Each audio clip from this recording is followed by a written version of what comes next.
आगरा का ताजमहल, नवाबों का शहर लखनऊ, कनपुरिया भाषा, बनारस का घाट और बरसाने की राधा रानी, इन सभी के बारे में आप लोगों ने तो ज़रूर सुना होगा। लेकिन क्या आप जानते हैं ये सभी प्रसिद्ध चीज़ें किस राज्य की हैं? भारत देश में ऐसे कई राज्य हैं जिनका इतिहास काफ़ी पुराना रहा है। इन्हीं में से एक राज्य है जिसकी सीमा दूसरे 9 राज्यों जैसे उत्तराखंड, हिमाचल प्रदेश, हरियाणा, राजस्थान, मध्य प्रदेश, छत्तीसगढ़, झारखंड, बिहार और दिल्ली जैसे बड़े राज्यों से जुड़ी हुई हैं। सबसे बड़ी पुलिस यूनिट से लेकर सबसे पुराना चिड़ियाघर भी इसी राज्य में है।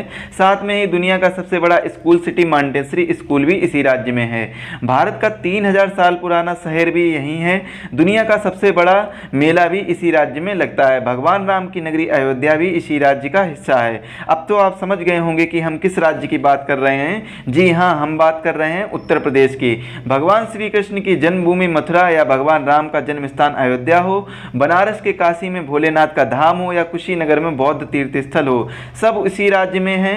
यह भारत में सबसे जनसंख्या वाला राज्य है जिसकी स्थापना 1 अप्रैल 1937 में हुई थी, लेकिन इसका नामकरण 1950 में हुआ। जो राज्य आज उत्तर प्रदेश के नाम से जाना जाता है वह पहले यूनाइटेड प्रोविंस के नाम से जाना जाता था।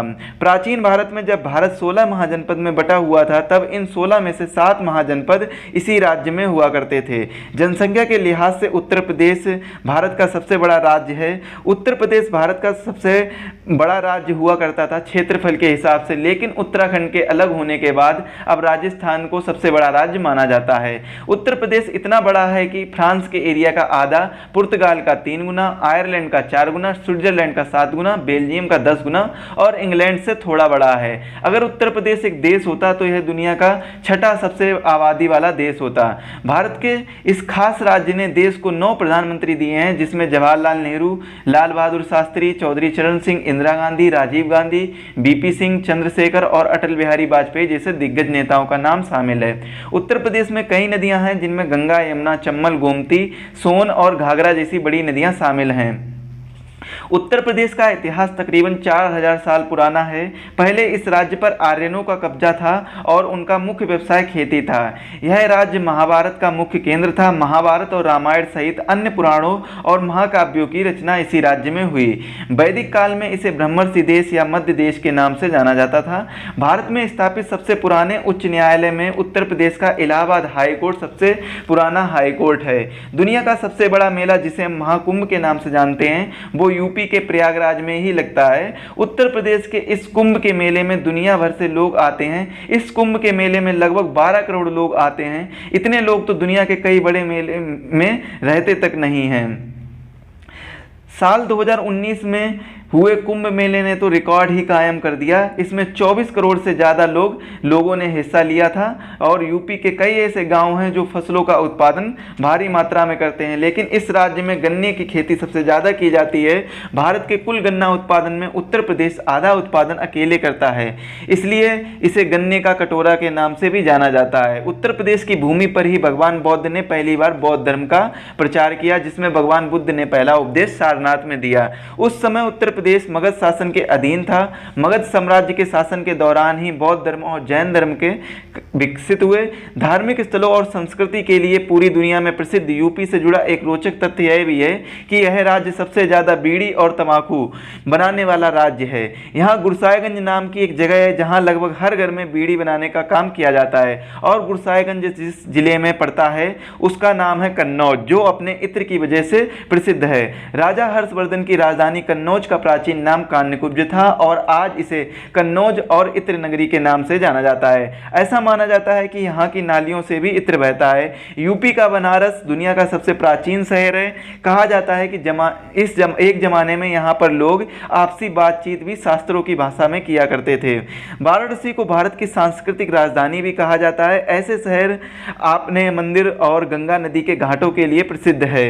दोस्तों, ये थी उत्तर प्रदेश के बारे में कुछ खास बातों का सारांश। अब हम बात करेंगे उत्तर प्रदेश के इतिहास के बारे में, जिसके क्रम में हम प्राचीन, मध्यकालीन और आधुनिक इतिहास को पढ़ेंगे। तो स्वागत है आप सभी लोगों का हमारे YouTube चैनल त्रिवा क्लासेस में। मेरा नाम है आकाश। आज हम डिस्कस करने वाले हैं उत्तर प्रदेश स्पेशल में उत्तर प्रदेश का इतिहास, और ये पूरा मैराथन वीडियो रहेगा। इसमें हम सभी उत्तर प्रदेश के बारे में समझेंगे। उत्तर प्रदेश का जितना भी इतिहास रहा है इसके बारे में हम समझेंगे। तो आइए बिना देरी किए हम स्टार्ट करते हैं, पढ़ते हैं। सबसे पहले उत्तर प्रदेश के इतिहास के बारे में, उत्तर प्रदेश के जीके के बारे में में जो हमारा इतिहास का पोर्शन रहेगा वो सबसे पहले, इसमें हम बात करेंगे प्राचीन इतिहास की कि प्राचीन में उत्तर प्रदेश का क्या इतिहास रहा है। तो सबसे पहले हम बात करते हैं पाषाण काल की। तो पाषाण काल, और आपको बता दें ये पूरा जो हमारा पोर्शन रहेगा इतिहास का वो पूरा स्टैटिक जीके का पोर्शन रहेगा, इसमें हम वन लाइनर क्वेश्चंस को डिस्कस करेंगे। तो हम पाषाण काल से बात करते हैं। तो उत्तर प्रदेश का एक जिला है मिर्जापुर, इसमें बेलन घाटी में पूरा पाषाण कालीन औजार प्राप्त हुए हैं। तो आपको क्या याद करना है कि मिर्जापुर जिले में बेलन घाटी, जो मिर्जापुर जिले में बेलन घाटी पड़ती है, इसमें पूरा पाषाण कालीन औजार प्राप्त हुए थे। चित्रकारी के विभिन्न नमूने मिर्जापुर जिले के विंध्य पर्वत श्रेणियों से प्राप्त हुए हैं। प्राचीन काल में गंगा का मैदान क्षेत्र मध्य क्षेत्रों के नाम से प्रसिद्ध था। अब देखिए जो प्राचीन काल में जो गंगा का मैदान है यह मध्य क्षेत्रों के नाम से प्रसिद्ध था। जैसा कि आपको स्टार्टिंग में बताया था कि प्राचीन समय में इसे ब्रह्मर्षि देश या मध्य क्षेत्र देश के नाम से जानते थे। तो इसका जो गंगा के मैदान का जो क्षेत्र है वो मध्य क्षेत्र के नाम से प्रसिद्ध था। मिर्जापुर, सोनभद्र, बुंदेलखंड, प्रतापगढ़ के सरायन नहर राय में से उत्खनन में प्राचीन एवं नव पाषाण काल के औजार मिले हैं। कन्नौज गुप्त शासकों की मौखरियों का प्रमुख नगर था। किसका? गुप्त शासकों की मौखरियों का प्रमुख नगर था। कौन सा? कन्नौज, जिसे हम आज इत्रनगरी के नाम से भी जानते हैं। बेलन घाटी के उत्तरी पृष्ठों पर लगातार तीनों अवस्थाएं पुरा, मध्य एवं नव पाषाण काल तीनों पाए जाते हैं। मध्य पाषाण काल में मानव शरीर के अस्थिपंजर का सबसे पहला अश्वघोष अवशेष है वो प्रतापगढ़, उत्तर प्रदेश के सराय नाहर तथा मैदहा से मिला है। तो ये आपको याद करने के लिए बहुत ही इंपॉर्टेंट फैक्ट है। आगे बात करते हैं। मेहरगढ़ में कृषि के नवीनतम साक्ष्य मिले हैं। इसके अलावा इलाहाबाद में स्थित कोल्डिहवा एकमात्र ऐसा नवपाषाणिक स्थल है जहां से चावल में प्राचीनतम साक्ष्य मिले हैं। अंतरजी, खेड़ा, राजघाट, कौशाम्बी और सोंख में पालिशदार काला मुद्वर्ण और घूसर मुद्भांड आदि मिले हैं। कर्नाटक में स्थित पीकल हिल से शंख के ढेर और निवास स्थान मिले हैं। हड़प्पा काल की लिपियों को पढ़ने में सफलता नहीं मिली है। सैंधव कालीन, जिसे हम सिंधु घाटी सभ्यता भी कहते हैं, सैंधव कालीन सर्वाधिक मोहरें मोहनजोदड़ो से मिली हैं। तो हमारी जो सिंधु घाटी सभ्यता की जो सर्वाधिक मोहरें हैं वो कहाँ से मिली हैं? मोहनजोदड़ो से मिली हैं। पशु पाषाण काल में, सॉरी यहाँ पर पूरा पाषाण काल है, पूरा पाषाण काल में मनुष्य मुख्यतः नेग्रिटो जाति के थे। तो नेग्रिटो जाति के थे। मध्य पाषाण काल में प्रयुक्त होने वाले उपकरणों को माइक्रोलिए कहते हैं। नवपाषाण काल के प्रथम प्रस्तर उपकरण उत्तर प्रदेश के टॉस नदी घाटी में सर्वप्रथम 1860 ईस्वी में मिले। तो ये आपको याद करने वाला फैक्ट है, बहुत ही इंपॉर्टेंट है।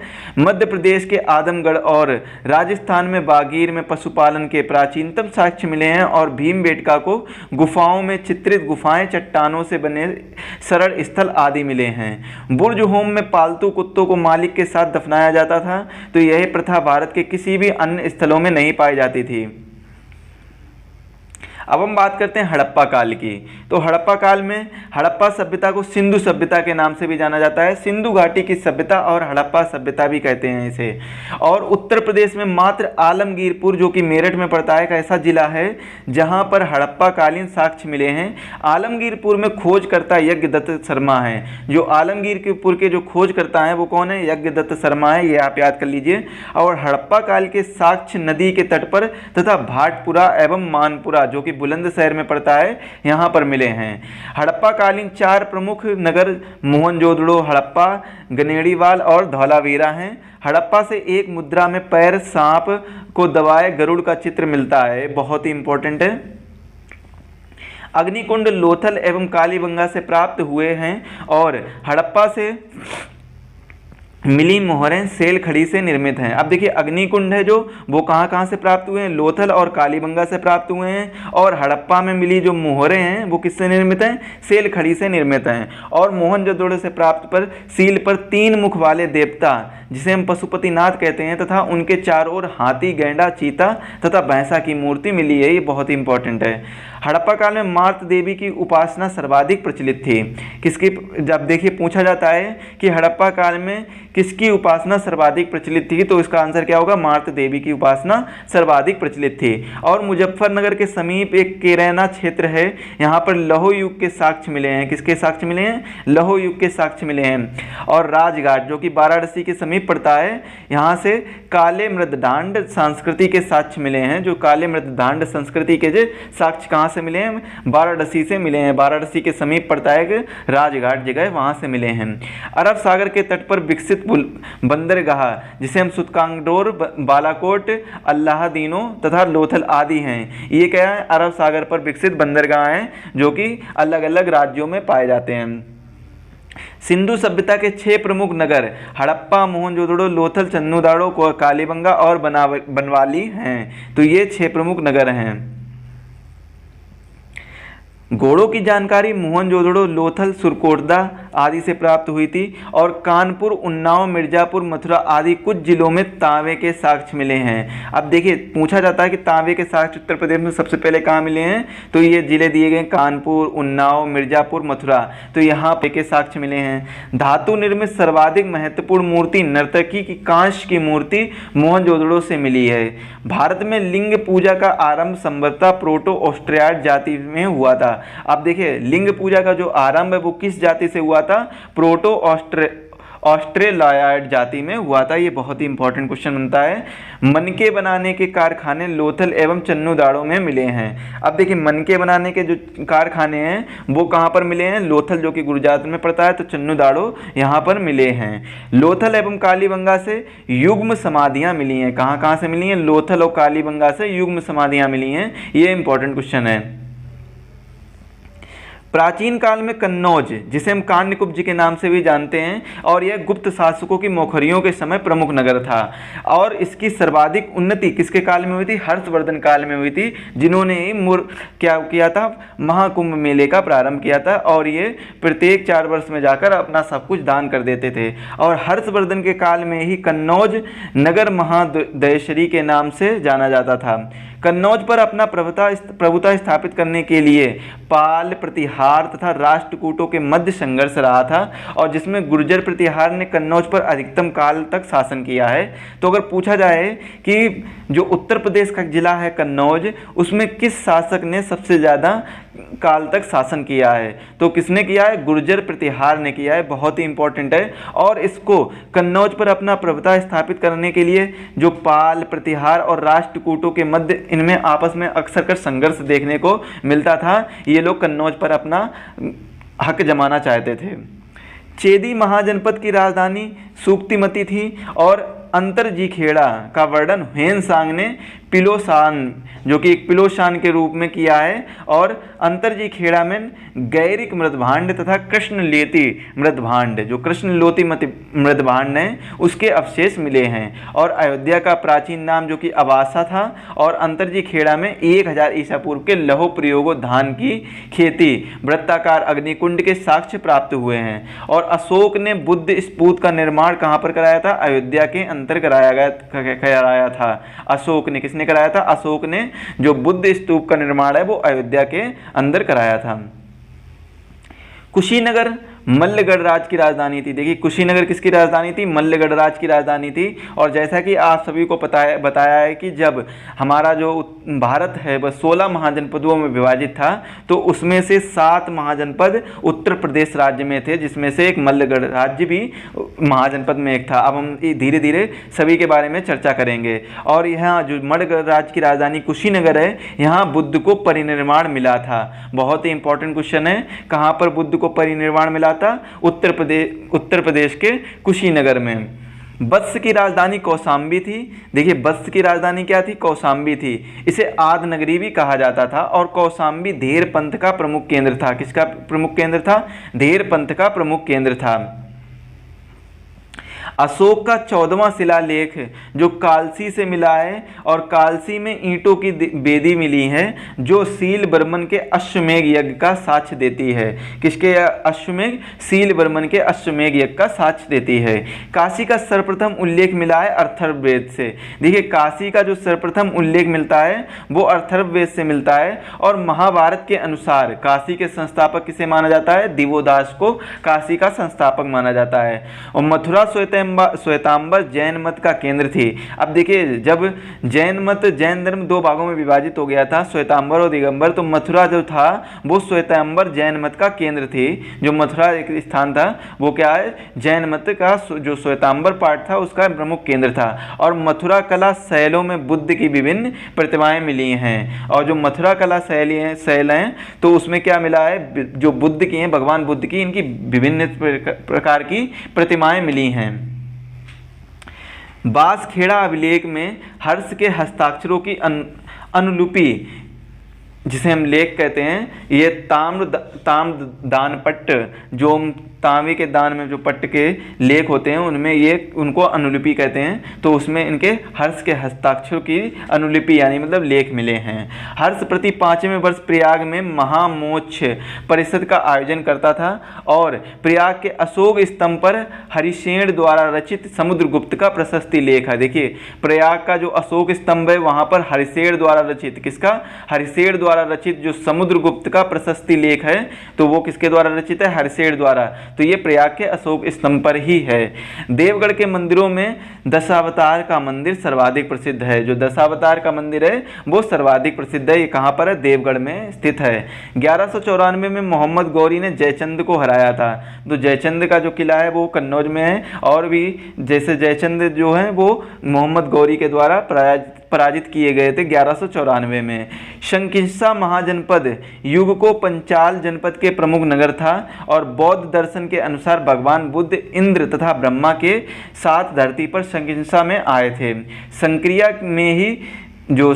में ही स्त्रियों को बुद्ध संघ में प्रवेश की अनुमति मिली थी। और भिक्षुड़ी उत्पल वर्णा दीक्षा पाने वाली प्रथम स्त्री थी। और संकिसा में स्कंदगुप्त का एक सिक्का भी मिला है। अब देखिए, इसमें आपको जो फैक्ट याद करना है वो क्या है कि बुद्ध संघ में प्रवेश की अनुमति मिली थी किसको, स्त्रियों को बुद्ध संघ में प्रवेश की अनुमति मिली थी। कहाँ पर, संकिसा में मिली थी। और यहाँ पर क्या माना जाता है कि बौद्ध दर्शन के अनुसार भगवान बुद्ध इंद्र तथा ब्रह्मा के साथ धरती पर संकिसा में आए थे और संकिसा में ही स्कंदगुप्त का एक सिक्का मिला था। और जब बौद्ध संघ में स्त्रियों को अनुमति मिल गई प्रवेश की, तो उसमें से एक भिक्षुड़ी थी उत्पल वर्णा। तो ये दीक्षा पाने वाली प्रथम स्त्री थी। ये जो दीक्षा पाने वाली बौद्ध धर्म में, बौद्ध संघ में जो प्रथम दीक्षा पाने वाली जो प्रथम स्त्री थी वो कौन थी, वो थी उत्पल वर्णा। तो ये बहुत इंपॉर्टेंट है, इसको आप याद कर लीजिए। अब हम प्राचीन काल के बारे में, विशिष्ट तत्व के बारे में पढ़ रहे हैं। तो हम आलमगीरपुर से हड़प्पा कालीन वस्तुएं प्राप्त हुई हैं। यह हड़प्पा सभ्यता के पूर्वी विस्तार को प्रकट करता है तथा आलमगीरपुर से कपास उपजाने के साक्ष्य प्राप्त हुए हैं। मध्य प्रदेश, आधुनिक उत्तर प्रदेश में कुरु, पंचाल, काशी, कौशल, सूरसेन, चेदी, वत्स, कुशीनगर के मल्ल आदि महाजनपद स्थापित थे। सॉरी, यहाँ पर मल्ल होगा, मल्ल। कुरु महाजनपद की राजधानी इंद्रप्रस्थ थी। देखिए, कुरु महाजनपद की राजधानी क्या थी, इंद्रप्रस्थ थी। और यह मेरठ से दिल्ली तक विस्तृत था। जो मेरठ से दिल्ली तक का जो एरिया था वो कुरु महाजनपद के अंतर्गत आता था। और इसकी राजधानी क्या थी, इंद्रप्रस्थ इसकी राजधानी थी। पांचाल महाजनपद था। तो पांचाल महाजनपद बरेली, बदायूं, फरक्काबाद क्षेत्र में स्थापित था। और पांचाल महाजनपद के उत्तरी क्षेत्र की राजधानी अहिच्छत्र और पांचाल महाजनपद के दक्षिणी क्षेत्र की राजधानी कंपिल्स थी। तो ये दक्षिणी क्षेत्र की राजधानी थी। कौशल महाजनपद अवध क्षेत्र में स्थापित था। जो कौशल महाजनपद है वो किसके क्षेत्र में स्थापित था, अवध क्षेत्र में स्थापित था। इसकी राजधानी क्या थी, श्रावस्ती इसकी राजधानी थी। इंपॉर्टेंट पॉइंट है। और काशी महाजनपद की राजधानी वाराणसी थी। बहुत ही इंपॉर्टेंट क्वेश्चन है। काशी महाजनपद की राजधानी क्या थी, वाराणसी थी। वेदी महाजनपद की राजधानी सूक्तिमती, जिसे हम चांदा के समीप जो था वो थी। सूक्तिमती क्या कहते हैं, चांदा के समीप का मतलब इसका अर्थ होता है। और एटा जिला के कंटीगिरा गांव के टीलों से 5000 वर्ष पुरानी सभ्यता के प्रमाण मिले हैं। जो एटा जिला है वहां का एक है कंटीगिरा गांव। कंटीगिरा गांव का नाम है कंटीगिरा। कंटीगिरा गांव है, यहाँ के टीले से 5000 वर्ष पुरानी सभ्यता के प्रमाण मिले हैं। गुप्त काल, कुषाण काल और समकालीन महाभारत काल के चित्रित भांड पेंटेड ग्रेवियर मिले हैं। इससे पूर्व इन टीलों से राम रावण युद्ध वाले सुग्रीव युद्ध तथा राम सीता की मूर्तियों से भी निकाली जा चुकी हैं। देवगढ़ से प्राप्त पुरातात्विक साक्ष्यों से गुप्त काल के विशेष स्थापत्य एवं मूर्ति कला के साक्ष्य मिले हैं। मंदिरों में दशावतार मंदिर बहुत उल्लेखनीय है। अब देवगढ़ से जो जैन तीर्थकर ऋषभ देव की पुत्री ब्राह्मी द्वारा उत्कीर्णित लिपियों का अभिलेख मिला है। अब यहाँ से आपको पता होगा कि जो जैन तीर्थकर ऋषभ देव हैं, इनकी जो पुत्री कौन थी? ब्राह्मी। इनके द्वारा उत्कीर्णित लिपियों का अभिलेख मिला है। कहाँ पर मिला है? देवगढ़ में मिला है। बहुत ही इंपॉर्टेंट क्वेश्चन है। और देवगढ़ से चंदेल शासकों के अभिलेख मिले हैं। देवगढ़ में ही क्या मिले हैं? चंदेल शासकों के अभिलेख मिले हैं। इसको भी आप याद कर लीजिए, नोट कर लीजिए। गुप्तकालीन मंदिरों में भीतर गांव का मंदिर छोटो पकी ईंटों से, जो छोटी पकी ईंटों से, यहाँ पर छोटी है, छोटी पकी ईंटों से निर्मित है। इसे चंद्रगुप्त द्वितीय विक्रमादित्य के द्वारा विक्रमादित्य काल में बनवाया गया था। इस मंदिर की विशेषता शिखर का होना, ऊंचे चबूतरे पर निर्मित होना माना जाता है। इस मंदिर की जो छत है वो पिरामिड आकार है और मंदिर की दीवारों को देवी देवताओं की मूर्तियों से उकेरा गया है। प्रयाग, अब हम इसके बारे में आपको डिस्क्रिप्शन दे देते हैं। तो देखिए, जो ये मंदिर है गुप्तकालीन मंदिरों में भीतर गांव का जो मंदिर है, ये किससे कैसे निर्मित है? यह तो छोटी पकी इमारतों से निर्मित है, छोटी पकी ईंटों से निर्मित है और इसे चंद्रगुप्त द्वितीय विक्रमादित्य के काल में बनवाया गया था। अब इसमें क्या है कि इसकी विशेषताएं क्या क्या हैं? इसके शिखर का होना, मंदिर का जो शिखर है वो बहुत ही आकर्षित है, तो इसके शिखर का होना और ऊंचे चबूतरे पर निर्मित होना। तो जो यह मंदिर है वह किस पे? ऊंचे चबूतरे पर एक निर्मित है, एक ऊंचा चबूतरा है, वहां पर यह मंदिर निर्मित है, भीतर गांव का मंदिर निर्मित है। और इस मंदिर की जो छत है वो पिरामिड आकार की है। वो कैसी है? पिरामिड आकार की है। और मंदिर की दीवारों में, जो मंदिर की दीवारें हैं उसमें देवी देवताओं की मूर्तियां बनी हैं, छोटी छोटी मूर्तियों से उकेरा गया। उकेरा का मतलब होता है कि उनको निहारा गया है, छोटी छोटी मूर्तियां बनाई गई हैं मंदिर की दीवारों पर। प्रयाग के अशोक स्तंभ पर हरिशेर द्वारा रचित समुद्रगुप्त का प्रशस्ति लेख मिला है, ये पहले ही आपको बता चुके हैं। अब देखिए, बांसखेड़ा अभिलेख में हर्ष की प्रशासनिक संरचना, सैनिक अभियानों का उल्लेख मिलता है। और बांसखेड़ा अभिलेख में ही हर्षवर्धन द्वारा अहिंद भक्ति के मार्कट सागर गांव को कर मुक्त कर दो करके 2 ब्राह्मणों को दान देने का उल्लेख प्राप्त होता है। अब इसमें क्या किया था? हर्षवर्धन दानी तो थे ही, तो दान में ही इन्होंने क्या कर दिया था कि अहिंद भक्ति के मार्कट सागर गांव को कर मुक्त कर दिया था। अब वहाँ से कोई भी टैक्स नहीं लेना था, तो उसे कर मुक्त कर दिया था। और साथ ही में उसे 2 ब्राह्मणों को दान देने का उल्लेख प्राप्त है कि उन्होंने, उसमें उल्लेख में प्राप्त किया है कि उन्होंने वह गांव 2 ब्राह्मणों को दान में दे दिया था। गढ़वा में कुमारगुप्त प्रथम के 2 शिलालेख तथा स्कंदगुप्त का 1 लेख प्राप्त हुआ है। कहाँ पर प्राप्त हुआ है? गढ़वा में। गढ़वा में कुमारगुप्त प्रथम के 2 शिलालेख और स्कंदगुप्त का 1 लेख प्राप्त हुआ है। ये भी याद कर लीजिए, आप नोट कर लीजिए।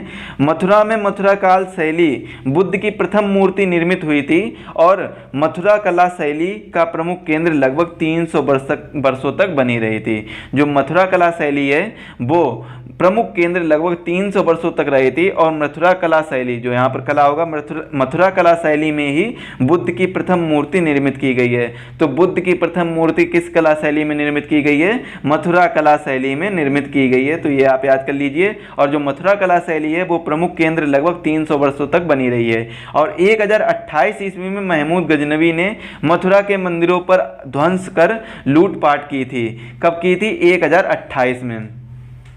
1670 ईस्वी में औरंगजेब ने मथुरा के कृष्ण मंदिर बोर सिंह बुंदेला द्वारा निर्मित मंदिर को नष्ट कर दिया था। और मथुरा में कुषाणों के सिक्के मिले हैं और यह कुषाण की पूर्व राजधानी थी।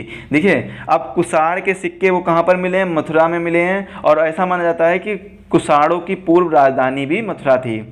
भरतपुर राज्य की राजधानी मथुरा थी, जिसकी घोषणा सूरजमल जाट ने की थी। जो भरतपुर राज्य है, जो कि उत्तर प्रदेश राज्य में ही पड़ता है और राजस्थान बॉर्डर के पास में पड़ता है, तो भरतपुर राज्य की राजधानी मथुरा थी, जिसकी घोषणा क्या कर दी थी? सूरजमल जाट ने की थी कि भरतपुर राज्य की राजधानी क्या रहेगी? मथुरा रहेगी।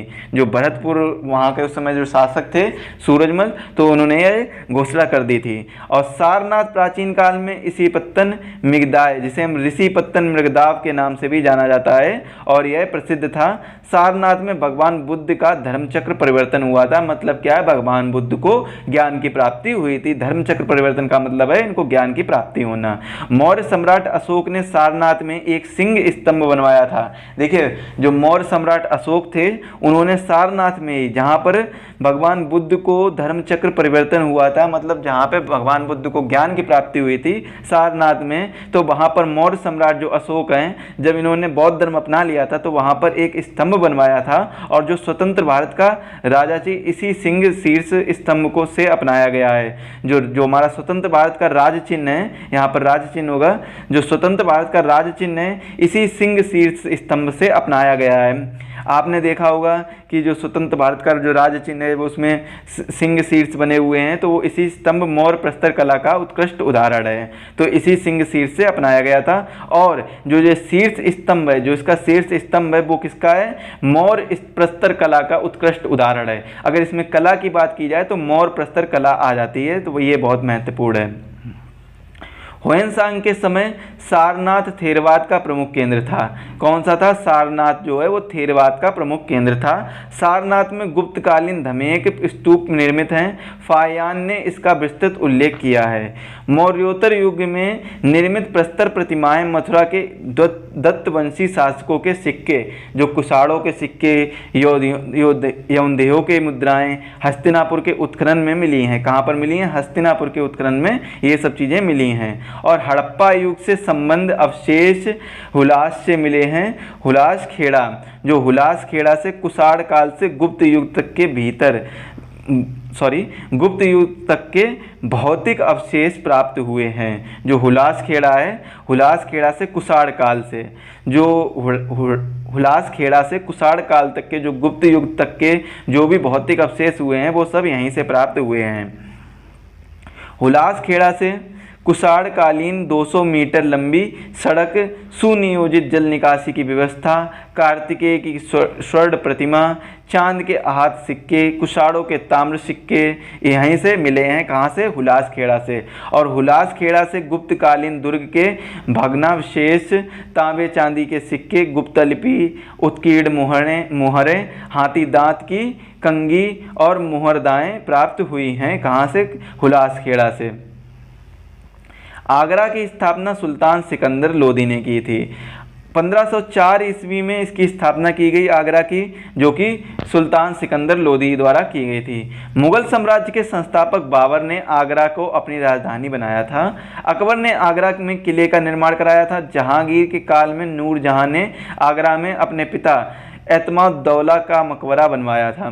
इसके अलावा शाहजहां द्वारा निर्मित आगरा में ताजमहल और मोती मस्जिद स्थापत्य कला के श्रेष्ठ प्रतीक हैं। तो जैसा कि स्टार्टिंग में बताया था, ताजमहल कहाँ पर स्थित है, आगरा में स्थित है। किसके द्वारा निर्मित कराया गया, शाहजहां द्वारा निर्मित कराया गया। मुगल कालीन में आगरा शिक्षा का प्रमुख केंद्र था। जो मुगल काल चल रहा था, जो बाबर ने जिसकी स्थापना की थी, तो उसमें जो बाबर ने अपनी राजधानी बनाया था आगरा को, तो आगरा जो था वो शिक्षा का प्रमुख केंद्र था। जैसा कि आप सभी लोगों को पता होगा कि जो राजधानी हुआ करती है वो बहुत ही विकसित हुआ करती है। तो इस समय जब मुगल काल में समय में जो आगरा राजधानी थी वो शिक्षा का प्रमुख केंद्र था। मुगल काल में आगरा के समीपवर्ती क्षेत्र में नील की खेती होती थी। यूरोपियन यात्री राल्फ फिच वर्नियर ने आगरा के वैभव की प्रशंसा की है। सल्तनत काल व मुगल काल में कड़ा महत्वपूर्ण एकता, जिसे हम सूबा नाम से भी जानते हैं, इसको समझा जाता था। और सुल्तान जलालुद्दीन खिलजी के समय कड़ा का सूबेदार अलाउद्दीन खिलजी था। अब हम मध्य काल के बारे में कुछ विशिष्ट तथ्य पढ़ेंगे। कड़ा से ही अलाउद्दीन खिलजी ने 1296 ईस्वी में अपना सफल अभियान देवागिरी अभियान संपन्न किया था और 1296 ईस्वी में ही सुल्तान जलालुद्दीन खिलजी की हत्या अलाउद्दीन खिलजी ने कड़ा में करवा दी थी। तो कहाँ पर करवाई थी, कड़ा में ही करवा दी थी। और जलालुद्दीन खिलजी की हत्या किसने कराई थी, अलाउद्दीन खिलजी ने कराई थी। कड़ा क्षेत्र में सुल्तान मोहम्मद बिन तुगलक ने स्वर्गद्वारी की स्थापना की थी। कहाँ पर की थी, कड़ा क्षेत्र में किसने की थी, सुल्तान मोहम्मद बिन तुगलक ने किसकी स्थापना की थी? स्वर्गद्वारी की स्थापना की थी। और भक्त संत मलूक दास की जन्मस्थली भी कड़ा थी। जो भक्त संत मलूक दास जी हैं, इनकी जो जन्मस्थली है वो कहाँ पर है? कड़ा ही थी। 12वीं शताब्दी के अंत में कुतुबुद्दीन ऐबक ने कालपी को दिल्ली सल्तनत का अंग बना लिया और फिरोज शाह तुगलक के पश्चात कालपी एक स्वतंत्र मुस्लिम राज्य बन गया था। 1435 ईस्वी में मालवा के दुसंग शाह ने कालपी पर अधिकार कर लिया, जो कल्पी हम कहते हैं आज के, तो कल्पी पर अधिकार कर लिया। राजा बीरबल कल्पों से संबंध था और कल्पों में बीरबल का रंग महल तथा मुगल टकसाल अवशेष प्राप्त हुए हैं। जौनपुर की स्थापना सुल्तान फिरोज शाह तुगलक ने की थी। जौनपुर ज़िले की बात कर रहे हैं तो जौनपुर की स्थापना सुल्तान फिरोज शाह तुगलक ने की थी। और कब की थी? 1358 ईस्वी में। मोहम्मद तुगलक उर्फ जूना खां के नाम से जूना खां के सम्मान में की थी। तो मोहम्मद तुगलक उर्फ जूना खान के सम्मान में की थी। किसकी स्थापना की थी? जौनपुर की। और तुगलक वंश के पतन के दौर में जौनपुर मलिक हुसैन शर्को के नेतृत्व में स्वतंत्र हो गया था और शक सल्तनत की जौनपुर में स्थापना हुई थी। किसकी स्थापना हुई थी? शक सल्तनत की स्थापना हुई थी, शक काल जिसे हम कहते हैं। 1492 ईस्वी में सुल्तान सिकंदर लोदी में जौनपुर को दिल्ली सल्तनत का अंग बना लिया था। और साहित्य, स्थापत्य कला, संगीत कला के लिए जौनपुर के शक सुल्तानों को चिरस्मरणीय योगदान रहा है। अटाला मस्जिद शर्की स्थापत्य कला की श्रेष्ठ प्रतीक है। इन्हीं विशेषताओं के कारण जौनपुर को सरीजे हिंद कहा जाता था। झांसी की स्थापना 1613 ईस्वी में ओरछा शासक बोरसिंगा बुंदेला ने की थी। और 1732 ईस्वी में जौनपुर युद्ध के बाद झांसी स्थानीय ओरा शासक और शासक छत्रसाल द्वारा पेशवा बाजीराव प्रथम को सौंप दी गई थी। रानी लक्ष्मीबाई झांसी के स्वतंत्र राज्य के शासक गंगाधर राव की पत्नी थीं, जिन्होंने 1857 ईस्वी के महान विप्लव में अपनी वीरता व साहस को लोहा अंग्रेजों से स्वीकार करा। भारत में प्रथम स्वतंत्रता संग्राम में वीरगति प्राप्त की थी। झांसी में लक्ष्मीबाई का महल, महादेव मंदिर, मेहंदी बाग आज भी विद्यमान हैं। तो ये सब चीज़ें झांसी में पाई जाती हैं।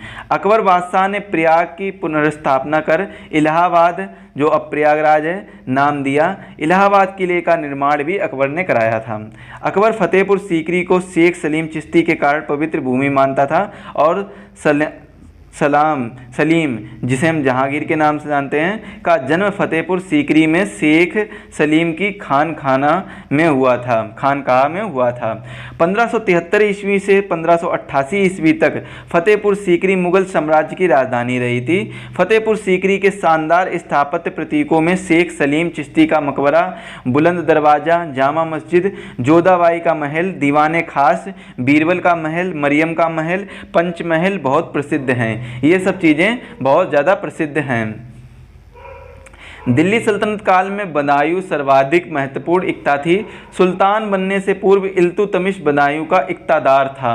831 ईस्वी में महोबा में चंदेलों ने अपनी राजधानी की थी और चंदेलों का राज्य जेजाक बुक्ती जुजौती के नाम से चर्चित था। फिरोज शाह तुगलक ने अशोक स्तंभ मेरठ से उठवाकर दिल्ली में स्थापित कराया और लखनऊ की प्रसिद्धि उत्तर मुगल काल से प्रारंभ हुई थी, जब अवध के सूबेदार सादत खान ने अपनी स्वतंत्र सत्ता स्थापित की थी। तब से लखनऊ की प्रसिद्धि स्टार्ट हो गई थी। अब लखनऊ यहाँ से प्रसिद्ध होना स्टार्ट हो गया था। नवाब आसुफदौला के समय अवध की राजधानी फैजाबाद से लखनऊ स्थानांतरित कर ली थी और जो फैजाबाद है वो आज के समय में अयोध्या है। तो लखनऊ स्थानांतरित कर ली थी, पहले फैजाबाद हुआ करती थी, अब लखनऊ स्थानांतरित कर ली। और लखनऊ के अंतिम नवाब वाजिद अली शाह थे, जिन्हें 1856 ईस्वी में अंग्रेजों ने पदच्युत कर अवध का ब्रिटिश साम्राज्य में विलय कर लिया था। तो क्या किया था 1856 में, जो वाजिद अली शाह को क्या कर दिया था, जो अंतिम नवाब थे इनको पदच्युत कर दिया था, इनका पद छीन लिया था और अवध का ब्रिटिश साम्राज्य में विलय कर लिया था। जितना भी जो हमारा अवध वाला क्षेत्र था ये सब ब्रिटिश साम्राज्य में सम्मिलित कर लिया था।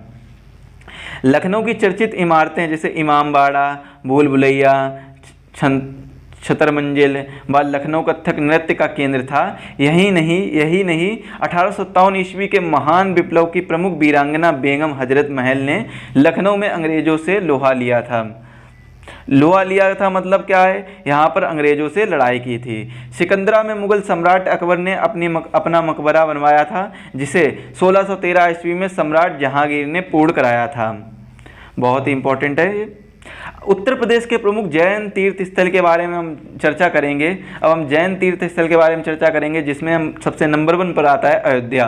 तो जैन धर्म के प्रथम तीर्थकर भगवान ऋषभनाथ, द्वितीय तीर्थकर भगवान अजीतनाथ, चतुर्थ तीर्थकर भगवान अभिनंदननाथ और पंचम तीर्थकर भगवान सुमितनाथ का जन्म स्थल अयोध्या ही माना जाता है। साथ ही साथ में अगर जैन धर्म के अलावा बात करें तो भगवान राम की जन्मस्थली भी अयोध्या है। अब हम बात करते हैं वाराणसी के बारे में। तो सप्तम तीर्थकर भगवान सुपार्श्वनाथ एवं 23वें भगवान पार्श्वनाथ का जन्म स्थल वाराणसी माना जाता है। कौशाम्बी की बात करें तो जनपद के ग्राम पवोसा में छठे तीर्थकर भगवान पद्म प्रभु से संबंधित स्थल है कौशाम्बी। और श्रावस्ती की बात करें तो तृतीय तीर्थकर भगवान संभवनाथ एवं विख्यात सोमनाथ मंदिर भी इसी शहर में स्थित है।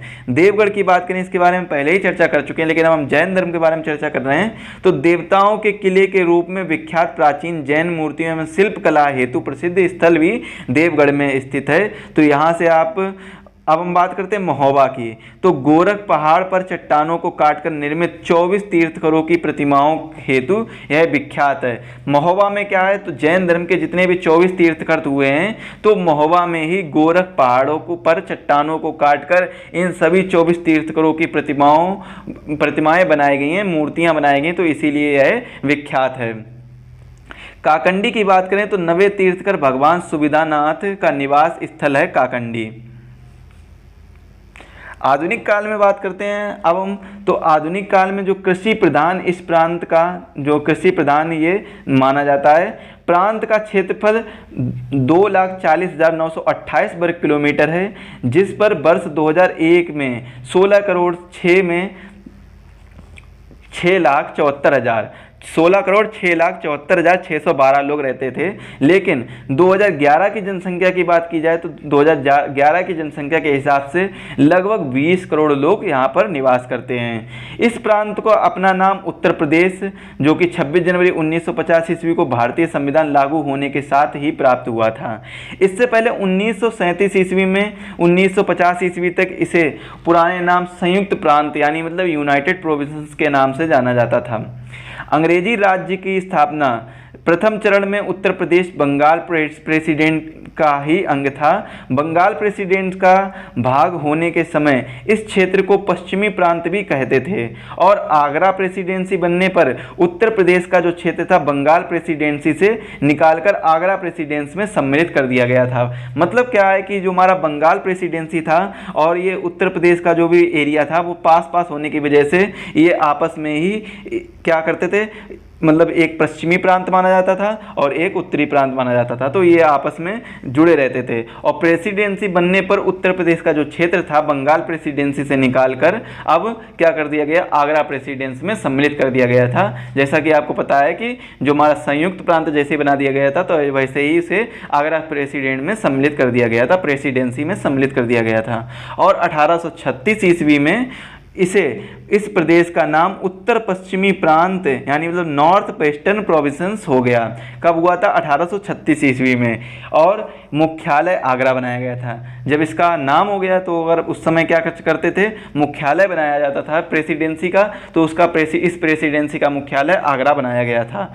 7 फरवरी 1856 ईस्वी को अवध को ब्रिटिश साम्राज्य में सम्मिलित कर लिया गया था। कब सम्मिलित किया गया था? 7 फरवरी 1856 ईस्वी को अवध को ब्रिटिश साम्राज्य में सम्मिलित कर लिया गया था। जैसा कि आपको पहले ही बताया था, जो लखनऊ के नवाब थे इनको पदच्युत कर दिया गया था, इनका पद हटा दिया गया था और इसे ब्रिटिश साम्राज्य में सम्मिलित कर लिया गया था। अवध को ब्रिटिश साम्राज्य में सम्मिलित करते समय अवध में 12 जिले थे, जिसमें लखनऊ, बाराबंकी, फैजाबाद, गोंडा, बहराइच, लखीमपुर खीरी, सीतापुर, हरदोई, उन्नाव, सुल्तानपुर, प्रतापगढ़, रायबरेली, ये 12 जिले थे अवध के ब्रिटिश साम्राज्य में सम्मिलित करते समय ये 12 जिले थे, तो इन सभी को ब्रिटिश साम्राज्य में ही सम्मिलित कर लिया गया था। और 1857 ईस्वी का विद्रोह भी इन्हीं सब कारणों की वजह से हुआ था, जिसे हम क्या कहते हैं, प्रथम स्वतंत्रता संग्राम या फिर सिपाही विद्रोह के नाम से जानते हैं। और लड़ाई के पश्चात क्या हुआ था, 1858 ईस्वी में जो हमारे वायसराय थे उस समय के लॉर्ड कैनिंग, इन्होंने पूरे उत्तरी पश्चिमी प्रांत को एक लेफ्टिनेंट गवर्नर के द्वारा शासित प्रांत बना दिया था। उन्होंने क्या कहा था, जो वायसराय लॉर्ड कैनिंग थे, उन्होंने उत्तरी पश्चिमी प्रांत था तो उसमें एक हेड बना दिया था जिसको हम लेफ्टिनेंट गवर्नर के द्वारा शासित माना जाता था। अब क्या होता था कि वो हेड जो कि लेफ्टिनेंट गवर्नर होता था वो उसके द्वारा ही इन सभी प्रांतों पर शासन करेगा, तो ये बना दिया गया था। 1858 ईस्वी में उत्तर पश्चिमी प्रांत का मुख्यालय क्या था, इलाहाबाद था, जो कि अब प्रयागराज के नाम से प्रचलित है। अब 1858 ईस्वी में जो उत्तर पश्चिमी प्रांत का मुख्यालय है इलाहाबाद बनाया गया था। और 1868 ईस्वी में उत्तर पश्चिमी प्रांत का उच्च न्यायालय भी आगरा से इलाहाबाद, जो कि अब प्रयागराज है, में स्थानांतरित कर दिया गया था। और 1877 ईस्वी तक अवध का प्रशासनिक व उच्च न्यायिक मुख्यालय लखनऊ रहा था, और तथा उत्तर पश्चिमी प्रांत का इलाहाबाद, अब जो कि प्रयागराज में। उत्तर पश्चिमी प्रांत का जो न्यायिक मुख्यालय है वो कहाँ पर रहा था, इलाहाबाद में रहा था। और 1870 ईस्वी तक जो अवध का प्रशासनिक व उच्च न्यायिक मुख्यालय है वो कहाँ है, लखनऊ रहा था। 1877 ईस्वी में इन दोनों प्रांतों, जो अवध व उत्तर पश्चिमी प्रांत हैं, इनका लेफ्टिनेंट गवर्नर तथा मुख्य आयुक्त का पद समाप्त कर आगरा व अवध का संयुक्त प्रांत, जो कि United province of Agra and Awadh कर दिया गया था। लेफ्टिनेंट गवर्नर का पद इस एकीकृत प्रांत, जो कि United provinces of Agra and Awadh, इसका सर्वोच्च प्रशासनिक पद बन गया था।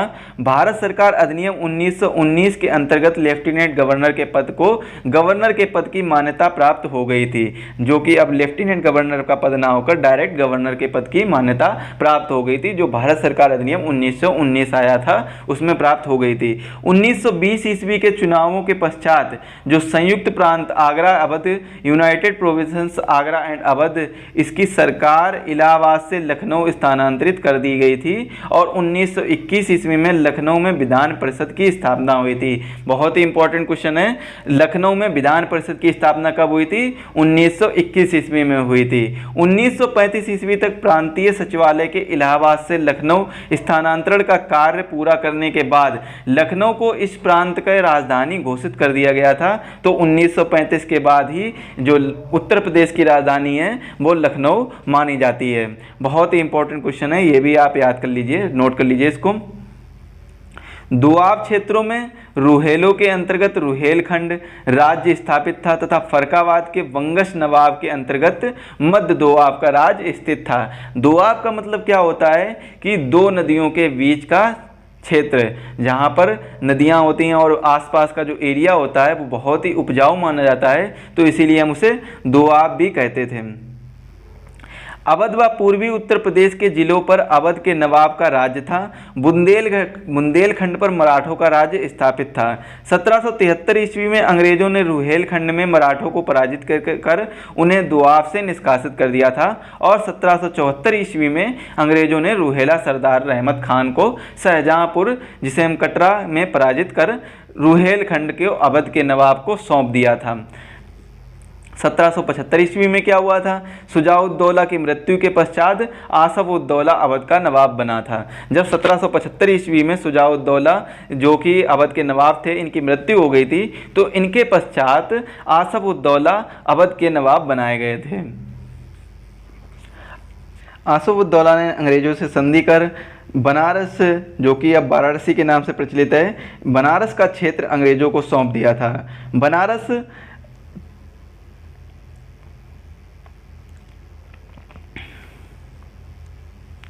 आसफउद्दौला ने अंग्रेजों से संधि कर बनारस, अब वाराणसी के नाम से जाना जाता है, इसका क्षेत्र अंग्रेजों को सौंप दिया था। बनारस के राजा चेत सिंह ने 1780 ईस्वी में अंग्रेजों द्वारा आधिकारिक अधिकाधिक धन मांगे जाने का विरोध किया और फलस्वरूप अंग्रेजों ने राजा चेत सिंह का विरोध कर कुचलकर महीप नारायण सिंह को बनारस का राजा बनाया। बनारस पूर्णतः अंग्रेजों के संरक्षण में स्थापित हो गया। 1797 ईस्वी में आसफोला की मृत्यु के पश्चात उसका भाई सादत अली अवध का नवाब बना, जिसने इलाहाबाद का किला अंग्रेजों को सौंप दिया तथा बाह्य आक्रमण से सुरक्षा के बदले प्रति वर्ष 76 लाख रुपए ईस्ट इंडिया कंपनी को देने का वचन दिया। 19वीं शताब्दी के प्रारंभ में इस प्रांत में बनारस क्षेत्र, मिर्जापुर तथा इलाहाबाद का किला अंग्रेजों के आधिपत्य में स्थापित था। 1808 ईस्वी में अवध के नवाब सादत अली ने सुरक्षा की गारंटी के बदले में गोरखपुर क्षेत्र में रुहेलखंड क्षेत्र, इलाहाबाद क्षेत्र, फतेहपुर, कानपुर, इटावा, एटा क्षेत्र अंग्रेजों को प्रदान कर दिए थे और 1809 ईस्वी में फरकाबाद के नवाब ने अपना क्षेत्र अंग्रेजों को सौंप दिया था। 1803 ईस्वी में लाई लेक ने मराठों को पराजित कर अलीगढ़, आगरा पर अधिकार कर लिया था और 1836 ईस्वी में इस प्रांत का नाम उत्तर पश्चिमी प्रांत रखा गया। इस समय उस प्रांत में दिल्ली तथा अजमेर के क्षेत्र भी सम्मिलित थे। 1856 ईस्वी में अवध इस प्रांत में सम्मिलित कर लिया गया था। 1857 ईस्वी के विद्रोह के पश्चात दिल्ली, पंजाब को, तुराई के क्षेत्र में नेपाल को, बरेली तथा मुरादाबाद के कुछ क्षेत्र, रामपुर के नवाब को सागर का क्षेत्र मध्य प्रांत दे दिया गया था।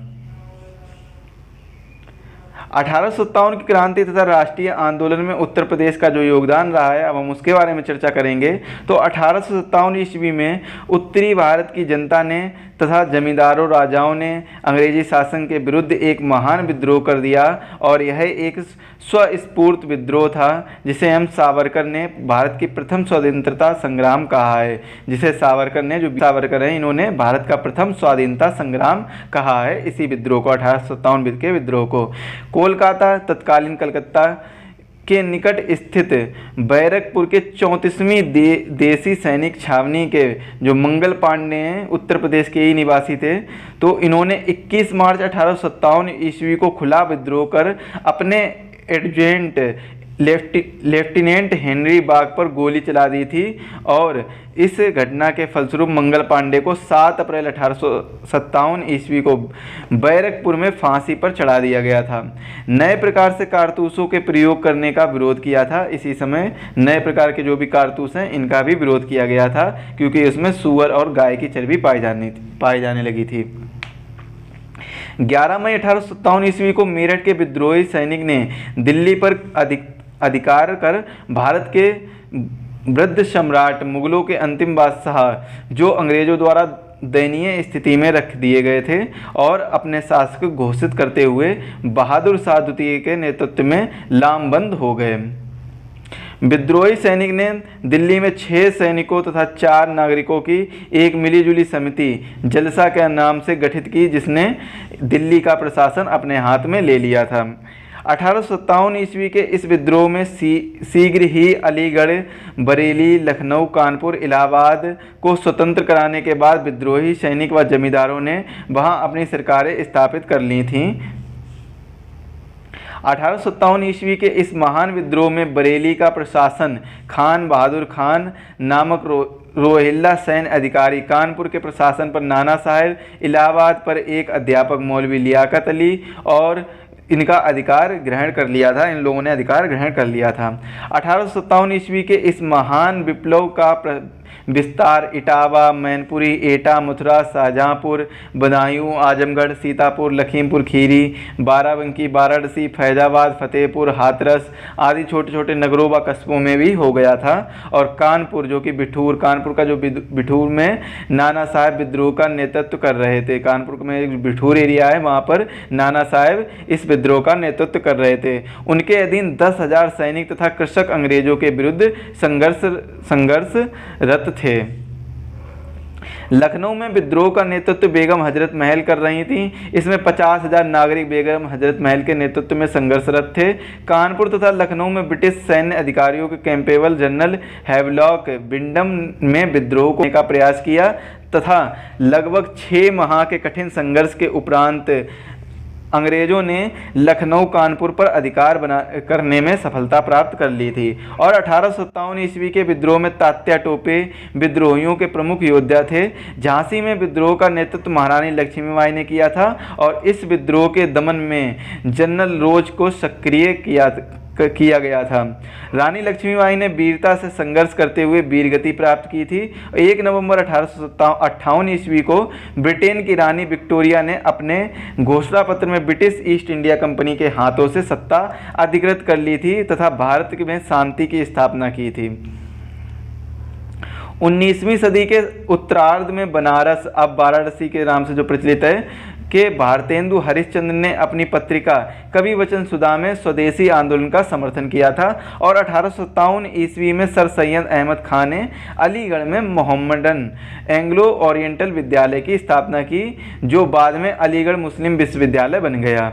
अलीगढ़ आंदोलन के नाम से चर्चित सर सैयद अहमद खान का आंदोलन उत्तर प्रदेश के आधुनिक इतिहास का महत्वपूर्ण अध्याय है। भारतीय राष्ट्रीय कांग्रेस के द्वितीय अधिवेशन कोलकाता तत्कालीन कलकत्ता में संपन्न हुआ और उत्तर प्रदेश के प्रतिनिधियों की संख्या 74 थी। उस समय जो उत्तर प्रदेश के प्रतिनिधि थे वो 74 संख्या थी उनकी।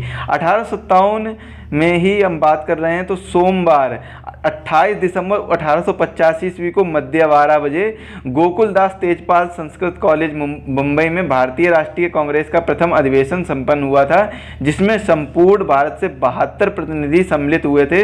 इस सम्मेलन में उत्तर प्रदेश का प्रतिनिधित्व गंगा प्रसाद वर्मा, प्राणनाथ पंडित, मुंशी ज्वाला प्रसाद, जानकीनाथ घोषाल, रामकली चौधरी बाबू, जमुनादास बाबू और बाबू शिव प्रसाद चौधरी, लाला वैजनाथ ने किया था। कोलकाता तत्कालीन कलकत्ता अधिवेशन 1886 ईस्वी में भारतीय राष्ट्रीय कांग्रेस ने सार्वजनिक सेवाओं से जुड़े प्रश्नों पर विचार करने के लिए एक 17 सदस्यीय समिति का गठन किया था, जिसमें उत्तर प्रदेश के 5 सदस्यों को चुना गया था।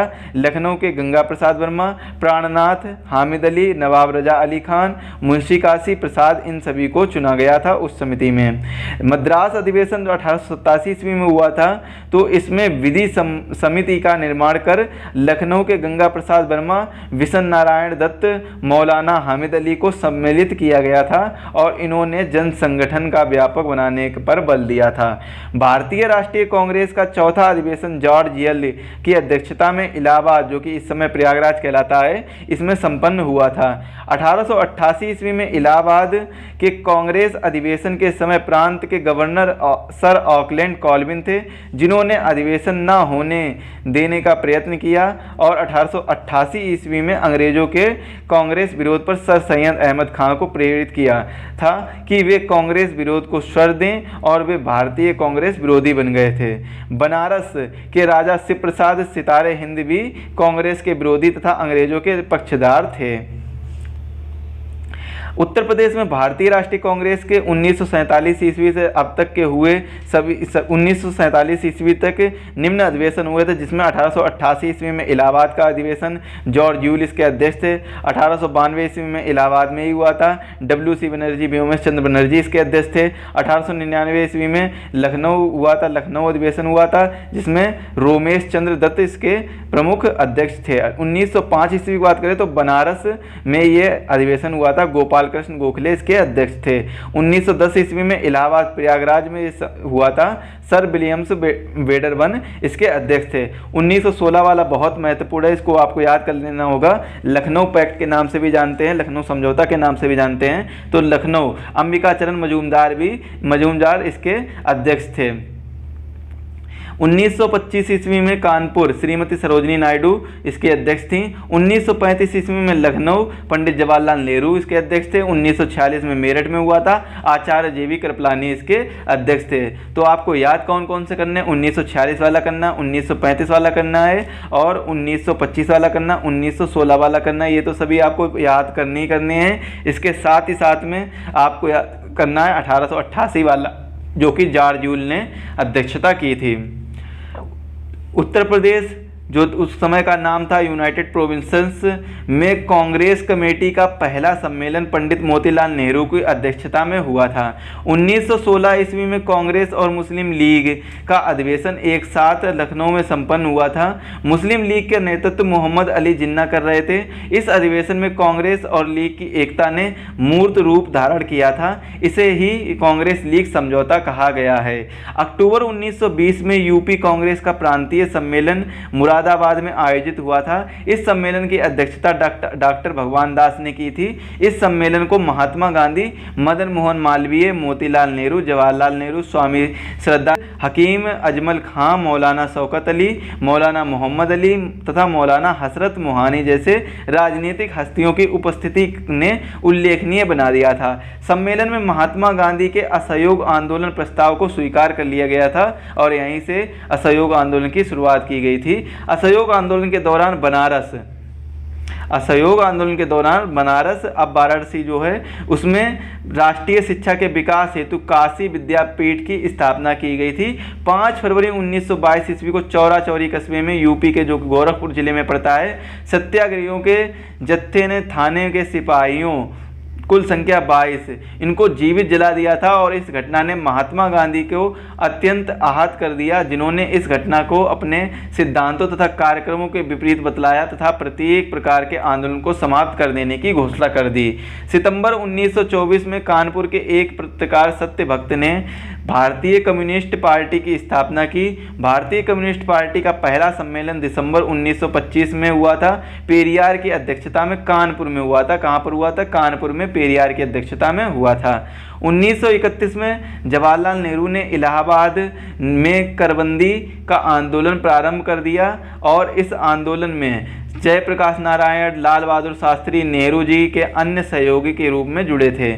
संयुक्त प्रांत में संपूर्णानंद, परिपूर्णानंद, कमलापति त्रिपाठी, तारापद भट्टाचार्य ने समाजवादी दल की स्थापना की थी और 1937 ईस्वी के निर्वाचनों में संयुक्त प्रांत की विधानसभा में निर्वाचित होकर आने वाले कुल 64 मुस्लिम स्थानों में मुस्लिम लीग को 29, स्वतंत्रता को 24, कांग्रेस को 1, national agricultural party of Agra को और 7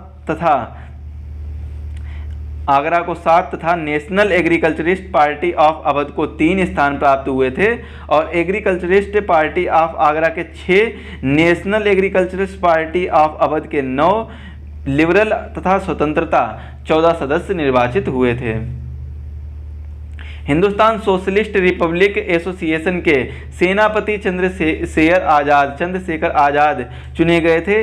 इसका मुख्यालय आगरा बनाया गया था। 27 फरवरी 1931 ईस्वी को इलाहाबाद के अल्फ्रेड पार्क में चंद्रशेखर आज़ाद एक पुलिस मुठभेड़ में शहीद हो गए।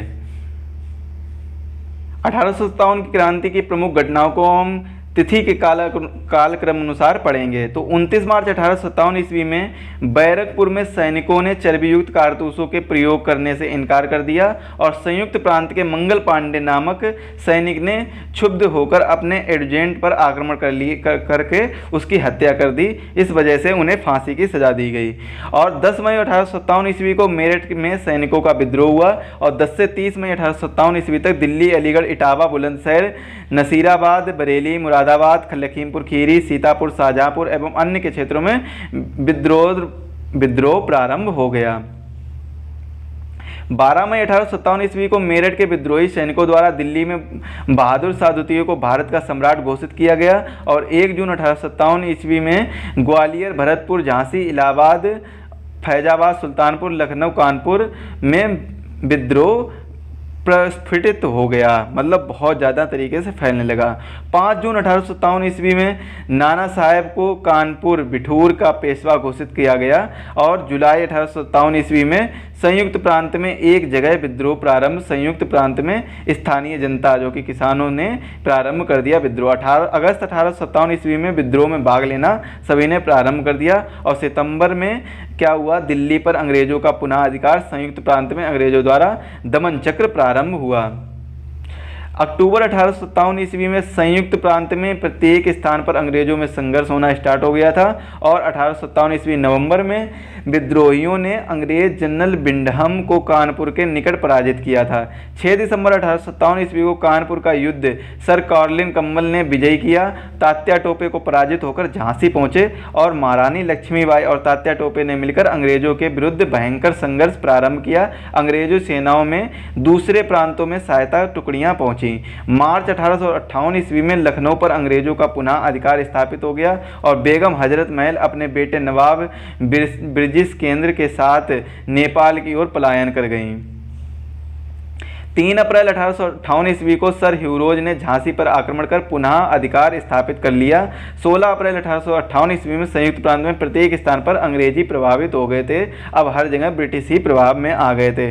मई 1858 ईस्वी में अंग्रेजों ने बरेली कालपी को पुनः विजित किया और भारतीय विद्रोहियों ने रुहेलखंड में छापामार आक्रमण प्रारंभ किया। जून 1858 ईस्वी में संयुक्त प्रांत में विद्रोह लगभग समाप्त हुआ और जुलाई दिसंबर 1858 ईस्वी में स्थानों पर अंग्रेजों सत्ता पुनः स्थापित हो गई थी। अब अंग्रेजी सत्ता वापस से सभी में बैठ चुकी थी।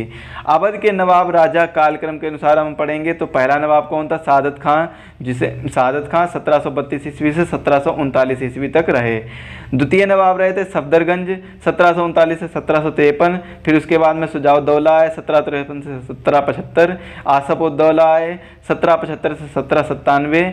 वजीर अली आए, ये मात्र 4 माह सिंहासन पर रहा, तत्पश्चात हटा दिया गया है। तो ये 1797 से 1798 ईस्वी तक। सादत अली खां ये 1798 से 1814 ईस्वी तक। गाजुद्दीन हैदर जो कि 1819 ईस्वी में ब्रिटिश सरकार के ने उसे राजा की उपाधि से सम्मानित किया और वह अपने खानदान का पहला राजा कहलाया। 1814 से 1819 तक 5 साल तक ये 7वें नवाब के तौर पर इन्होंने काम किया अवध के नवाब में। पहला राजा, अब हम अवध के नवाब राजा के कालक्रम के अनुसार पढ़ेंगे तो पहला राजा गाजुद्दीन हैदर जो कि 1819 से 1827 ईस्वी तक।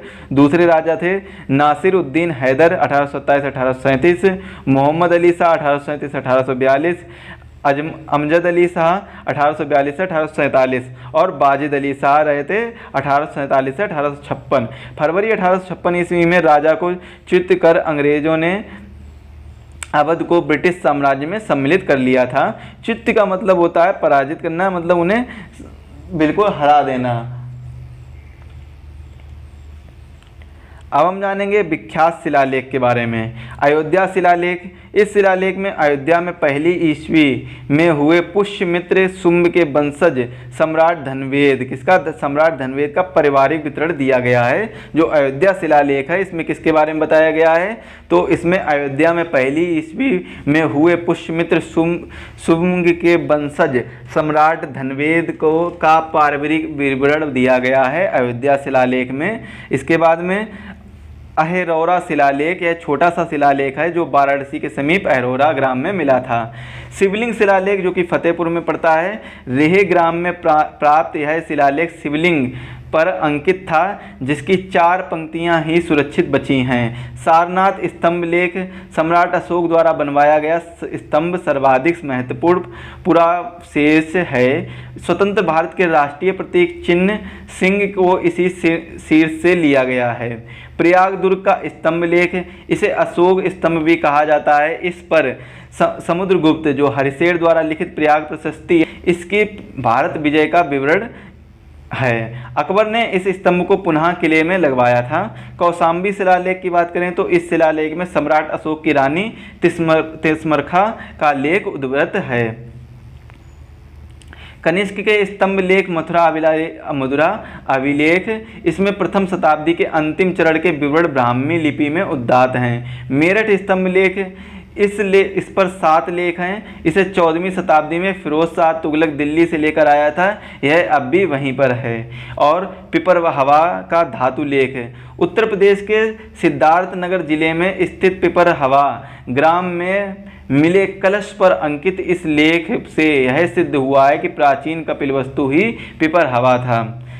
सहोगोरा कांस्य लेख गोरखपुर जिले में प्राप्त हुए कांस्य लेख में मौर्य काल में अकाल से सामना करने हेतु संग्रहित अनाज भंडारों की व्यवस्था का वर्णन किया गया है। सहोगोरा कांस्य लेख में स्कंदगुप्त का भीतरी अभिलेख, इसमें गाजीपुर जिले के भीतरी स्थानों पर स्थित इस लेख का निर्माण गुप्त शासक स्कंदगुप्त ने अपने पिता कुमारगुप्त की याद में करवाया था। अब हम बात करेंगे उत्तर प्रदेश राज्य में सल्तनत कालीन प्रमुख स्थापत्य निर्माण। जौनपुर नगर फिरोज शाह तुगलक द्वारा, आगरा शहर सिकंदर लोदी द्वारा, जामा मस्जिद जौनपुर हुसैन शाह सरकी, लाल दरवाज़ा जौनपुर हुसैन शाह सरकी, अटाला मस्जिद जौनपुर इब्राहिम शाह सरकी और झंझरी मस्जिद जौनपुर इब्राहिम शाह सरकी। जामा मस्जिद बदायूं इल्तुतमिश ने बनवाई थी। राज्य में मुगलकालीन स्थापत्य कला, प्रमुख स्थापत्य निर्माण और निर्माता कौन थे, इसके बारे में हम चर्चा करेंगे। तो जामा मस्जिद संभल, बाबरी मस्जिद अयोध्या, फतेहपुर सीकरी शहर किसने बनवाया, बाबर ने। आगरा का किला, इलाहाबाद का किला किसने, अकबर ने। जहांगीर महल आगरा अकबर ने। शेख सलीम चिश्ती का मकबरा फतेहपुर सीकरी अकबर ने। बुलंद दरवाज़ा जो कि फतेहपुर सीकरी में, ये किसने बनवाया, अकबर ने। फतेहपुर सीकरी का पंचमहल, खास महल जोधाबाई महल, बीरबल महल तथा जामा मस्जिद अकबर ने बनवाई। एतमाउद्दौला का मकबरा आगरा नूरजहां ने बनवाया। अकबर का मकबरा सिकंदरा जहांगीर ने बनवाया। मरियम मानी का मकबरा सिकंदरा जहांगीर ने बनवाया। ताजमहल आगरा शाहजहां ने बनवाया। आगरा के किले में दीवाने आम, दीवाने खास तथा मोती मस्जिद का निर्माण शाहजहां ने करवाया। कानपुर, अब हम बात करेंगे प्रमुख केंद्र एवं नेतृत्वकर्ता। विद्रोह केंद्र कौन सा था और उसके नेतृत्वकर्ता कौन कौन थे। कानपुर का जो विद्रोह केंद्र था उसमें उसके नेतृत्वकर्ता थे नाना साहेब तात्या टोपे अजीमुल्ला। लखनऊ का जो केंद्र था उसमें थे बेगम हजरत महल लक्ष्मीबाई। झांसी का केंद्र था उसमें लक्ष्मीबाई। बरेली के केंद्र में खान बहादुर खान, मौलवी अहमदुल्ला। और फैजाबाद का जो केंद्र था मौलवी अहमदुल्ला इसमें नेतृत्वकर्ता थे। कालपी में तात्या टोपे थे। इलाहाबाद में लियाकत अली थे। मेरठ में कदम सिंह थे। मथुरा में देव सिंह थे। तो ये सब क्या थे, विद्रोह केंद्र और उनके नेतृत्वकर्ता थे। विद्रोह मुख्यतः दिल्ली, कानपुर, जगदीशपुर, झांसी, रुहेलखंड, मेरठ, लखनऊ, फैजाबाद तथा बरेली में केंद्रित रहा है। अब हम बात करते हैं भारतीय राष्ट्रीय कांग्रेस के राज्य में आयोजित अधिवेशन 1947 तक। 1888 ईस्वी में जॉर्ज बूले इलाहाबाद में हुआ था। विशेषता क्या है, प्रथम अंग्रेज अध्यक्ष इसमें बनाए गए थे, तो इसीलिए आपको बताया था पहले ही, इसको याद करना है आपको। प्रथम अंग्रेज अध्यक्ष कांग्रेस संविधान का निर्माण हुआ था और मुद्रा नीति में सुधार की मांग हुई थी। वो किसमें हुई थी, 1892 के व्योमेश चंद्र बनर्जी द्वारा अध्यक्षता की गई इलाहाबाद अधिवेशन में मुद्रा नीति में सुधार की मांग की गई थी। 1899 ईस्वी में रमेश चंद्र दत्त जो कि लखनऊ इसका स्थान था और कांग्रेस के इस अधिवेशन को स्वीकार किया गया था। किसके, कांग्रेस के इस अधिवेशन को स्वीकार कर लिया गया था। 1905 ईस्वी में गोपाल कृष्ण गोखले बनारस में अधिवेशन हुआ था। कांग्रेस अध्यक्ष तथा प्रिंस ऑफ वेल्स के स्वागत प्रस्ताव पर कांग्रेस के अंदर विवाद। भारतीय प्रेस एक्ट व देशद्रोही सभा अधिनियम वापस किसमें हुआ था, 1910 में विलियम बेडरवन इलाहाबाद में जो अभिलेख हुआ था, सेशन हुआ था, उसकी बात है ये। अधिवेशन वर्ष 1916 की बात करें तो अंबिकाचरण मजूमदार इसमें अध्यक्ष थे और यह कहाँ पर हुआ था, लखनऊ में हुआ था। कांग्रेस व मुस्लिम लीग के मध्य समझौता जिसे हम लखनऊ पैक्ट के नाम से जानते हैं, तो कांग्रेस व मुस्लिम लीग के समझौता भी यहीं पर हुआ था 1916 ईस्वी में। 1925 ईस्वी में सरोजिनी नायडू कानपुर में इनकी अध्यक्षता हुई थी और प्रथम भारतीय महिला अध्यक्ष। पार्लियामेंट बोर्ड की स्थापना भी इसी अध्यक्ष में हुई थी। 1936 में जवाहरलाल नेहरू लखनऊ में इनका जो सेशन हुआ था। 1946 में जेबी कृपलानी मेरठ में इनका सेशन हुआ था। राज्य में किसान सभा आंदोलन के बारे में हम चर्चा करेंगे। उत्तर प्रदेश किसान सभा 1918 ईस्वी में बनकर तैयार हो गई थी। गौरी शंकर मिश्र, इंद्र नारायण द्विवेदी, मदन मोहन मालवीय इसके संस्थापक हैं, जो कि प्रवर्तक हैं या फिर विशेषता आप कह सकते हैं ये है। अवध किसान सभा प्रतापगढ़ 1920 में बाबा रामचंद्र।